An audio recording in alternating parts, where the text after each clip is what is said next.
की श्रेणी में है, कहाँ पे नाली बनाना आवश्यक है, कहाँ पे पानी की आवश्यकता है, कहाँ पे बिजली का पोल लगाना है, स्वच्छता के मामले में कहाँ कौन मोहल्ला गंदा है, उसको कैसे साफ कराना है। जिस अपेक्षा के साथ ठीक ठाक करके आदर्श नगर पंचायत बनाने का काम करेंगे।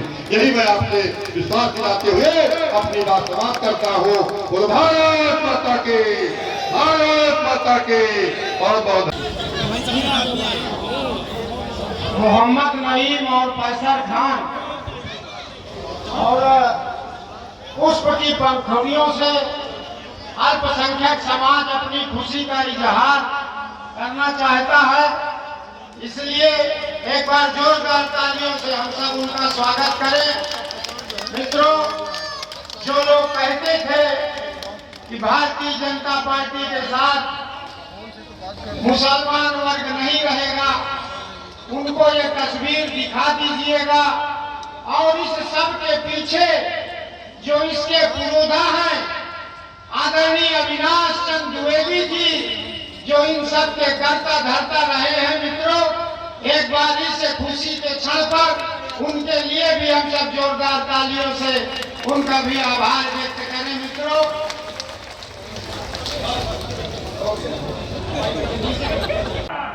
हर मेरे दुख, हर कठिन परिस्थितियों में श्री कृष्ण बनकर मेरा हर जगह साथ दिया। ऐसे अपने माननीय विधायक जी को मैं हृदय से प्रणाम करता हूं और विश्वास दिलाता हूं कि आपने जिस मकसद से, जिस सेवा से आपने मुझको चुना है, आपके पास बहुत से ऐसे लोग थे जो बहुत से लोग जुड़े रहे आपसे, लेकिन उनको दरकिनार करते हुए आपने एक निर्णय लिया। जो मुझ जैसे अपने छोटे लड़के को आपने इतनी बड़ी जगह में बैठा दिया कि ये आजीवन आपका सेवक बनकर सेवा करता रहूंगा। और ये कोई बड़ाई की बात नहीं है, आपने सच्चाई चुनी है, क्योंकि आप खुद सच्चे आदमी हैं, आप एक संत हैं। मैंने आपको हर जगह देखा है कि आपने अपनी कलम से 1.5 साल हो गए, आपने किसी का नुकसान नहीं किया। चाहे जो विरोधी रहा हो, तो आपने एक ही वर्ड बोला है, यार किसी का घर मत बिगाड़ो, किसी का घर मत गिरवाओ, किसी का मुकदमा मत लिखवाओ। ऐसा विधायक कहाँ मिलेगा बताइए। यहाँ पे बहुत से विधायक रहे जो थोड़ी सी बात होती तो कहता मुकदमा लिखवा दो भाई, ये अपना विरोधी है, थोड़ा सा कागज आ जाए इसका घर गिरवा दो। तो ये सब कहाँ आपने, क्योंकि आप संत रूपी। और एक बहुत बड़ी बात बोलने जा रहा हूं। मुझे याद है आप सभी बुजुर्ग, मैं यहाँ पे किसी की दुश्मनी नहीं जानता हूँ।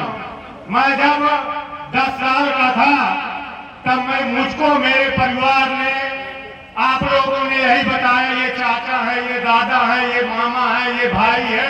मैं उसी तरह सबका सम्मान करके गया, पैर छू के जाता था, प्रणाम करके जाता था। लेकिन आज तक मैं ये नहीं जानने पाया मेरा विरोधी कौन है, मैंने ये नहीं सीखा। लेकिन जब वोट का समय आता है तो मैं विरोधी हो जाता हूँ। बहुत कष्ट होता है मुझको कि वही मेरे रिश्ता में मेरे बुजुर्ग हैं, मेरे चाचा है, मेरे भाई हैं। लेकिन जब वोट का समय आता है तो मैं विरोधी बन जाता हूँ, बहुत कष्ट होता है। अरे योगी जी ने कहा है ना कि जिस भाषा में समझोगे उसी भाषा में समझाया जाएगा। आप जिस भाषा से समझोगे उस भाषा से समझाऊंगा, प्रेम से समझोगे प्रेम से। लेकिन इनका अगर आपने अपमान किया उन गरीबों का, तो चाहे मैं रहूं या न रहूं, लेकिन हर परिस्थिति में उनका साथ दूंगा और उससे पीछे नहीं हटूंगा मैं। और आपके सम्मान में जितने भी व्यापारी भाई हैं, जितने भी मेरे बुजुर्ग हैं, मैं उनसे फिर एक बार कहना चाहता हूं, मैं आपके सम्मान में, हम हैं, विधायक जी हैं, सांसद जी हैं, तो हम लोग आपके सम्मान को बरकरार रखेंगे और उस सम्मान को कभी गिरने नहीं देंगे। और एक चीज इस मंच के माध्यम से और कहना चाहूंगा, जहां पे मुझसे गलतियां हो उसको क्षमा करते जाए, क्योंकि मैं आपका बेटा हूं। मैं आपका बेटा हूं। मैं भी हो सकता है बहुत कुछ मुझको सीखने के लिए बाकी हो, लेकिन इतनी ठोकरें लगी, सीख बहुत कुछ गया, कोई कसर बाकी नहीं रह गया। 15 साल जब स्कूल में पढ़ता था उस समय से ठोकरें लगना चालू हो गई। आप देखे होंगे, मैं उस समय इंटर भी कर रहा था, तो यहाँ पे एक एक्सीडेंट हुआ था। हम लोग दवा कराने के लिए भाग के गए यहाँ से, तो उसमें भी मेरा फर्जी नाम डलवा के मुझको जेल भेजा गया जब मैं 17 साल का था। उस समय मुझको ये भी नहीं मालूम था कि थाना क्या होता है, पुलिस क्या होती है, मुझको ये चीज का मालूम नहीं था।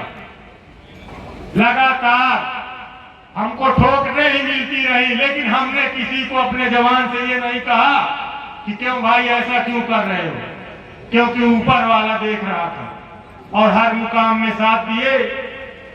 और मैं एक प्रतिज्ञा लेके जाता हूँ, सारी व्यवस्था यही छोड़ के जाता हूँ आज। और ये अपने दिमाग से निकाल दीजिए कि आपने किसको वोट दिया, किसको नहीं दिया। आप सब मेरे हो सकता है कुछ दबा रहे हो, अगली बार जरूर सोचोगे आप। और जो है 10-20 लोग मानसिकता नहीं बदलना चाहते, तो उनसे एक बात कहूंगा, महाभारत ऐसे ही नहीं हुआ। महाभारत में मजबूर होकर अपनों के लिए ही शस्त्र उठाना पड़ा था। तो मुझको मजबूर न करिएगा। और मेरा प्रणाम, मेरा जो हृदय है वो पूरे गांव के लिए है। तो मुझको मजबूर न करिएगा। आपको जितनी मुझसे सहयोग चाहिए मैं करने के लिए, मुझको पैसा रुपया ये कुछ नहीं चाहिए।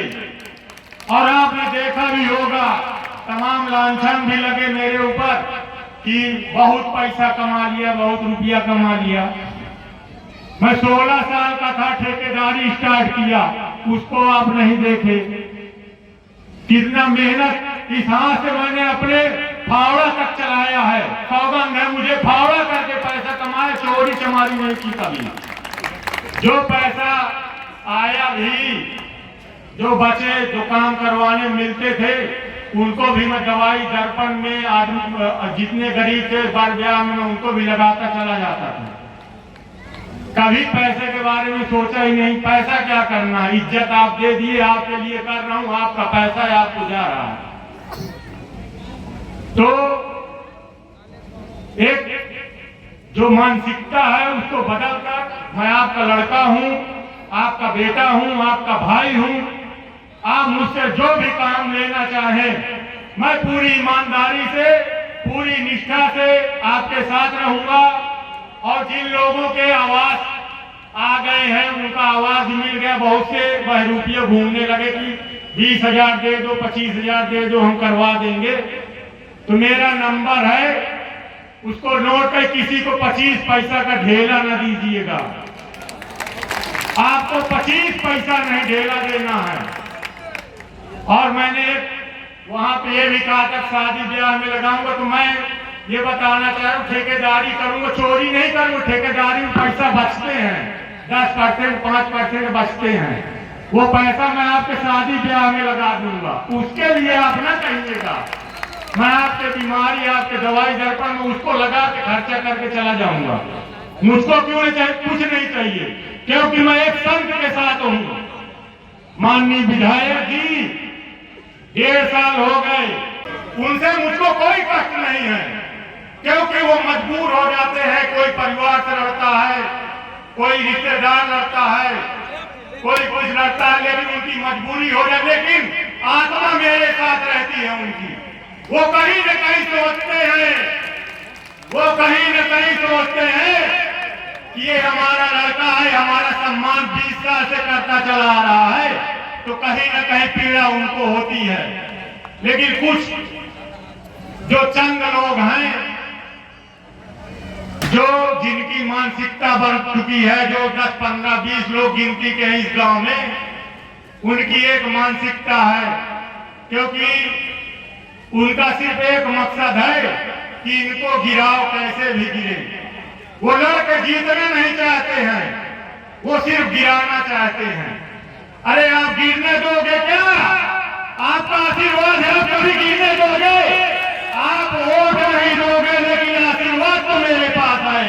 मैंने आशीर्वाद 20 साल से आपका लिया है, वो आशीर्वाद मेरे साथ में है।